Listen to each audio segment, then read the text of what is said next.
Majelis Rakyat Papua melalui kelompok kerja atau Pokja Perempuan mendorong kuota 30% perempuan dalam mekanisme pengangkatan OAP di DPRP dan DPRK Provinsi Papua tahun 2024 dapat benar-benar diwujudkan oleh pemerintah Provinsi Papua melalui panitia seleksi yang dibentuk.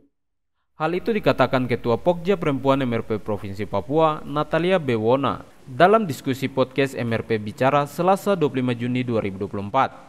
Menurutnya, Majelis Rakyat Papua, khususnya melalui Pokja Perempuan, akan memperkuat keterwakilan perempuan dalam lembaga legislatif dapat mencapai minimal 30% dari total kursi yang tersedia. Kuota 30% perempuan yang diatur dalam Pergub 43 tahun 2024 itu merupakan komposisi susunan bahwa keterwakilan kursi DPRK, anggota DPRK dan DPRP 30%-nya paling sedikit 30%.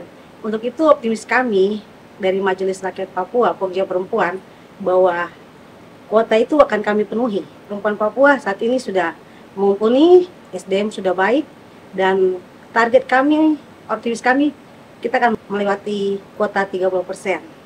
SDM Papua saat ini, perempuan Papua sudah mumpuni, sudah siap, dan untuk itu mari perempuan Papua yang terpanggil untuk pelayanan di kursi DPR, DPRP maupun di DPRK untuk segera mendaftarkan diri, menyiapkan diri, dan menguasai aturan-aturan.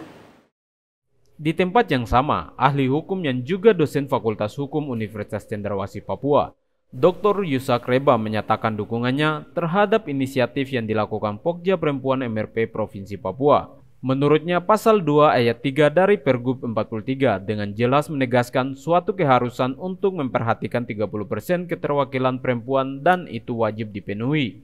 Pergub 43 itu, di situ disebutkan bahwa dari jumlah itu harus memperhatikan keterwakilan perempuan sekurang-kurangnya atau bahasa hukum yang lainnya adalah paling sedikit 30%. Artinya bahwa kata memperhatikan dan dikunci dengan kata 30% itu bukan pasal yang tidak pasti. Kalau hanya kata memperhatikan tanpa tidak ditambahkan kata 30%, maka itu tidak ada kepastian. Tapi ketika kata memperhatikan itu dikunci dengan 30%, paling sedikit 30%, itu artinya sebuah kewajiban yang harus dipenuhi. Jika terjadi penyimpangan di mana ketentuan kuota 30% untuk calon anggota DPRK dari perempuan tidak terpenuhi, meskipun banyak yang mengikuti seleksi, hal itu dapat memiliki implikasi hukum. Kuota 30% itu tidak menjadi tawar-menawar. Karena itu, dalam proses seleksi pengangkatan anggota DPR Kabupaten Kota terkait dengan kuota keterwakilan perempuan dari alokasi kursi yang ada itu sekurang-kurangnya 30%, itu harus diwujud nyatakan, harus konkret.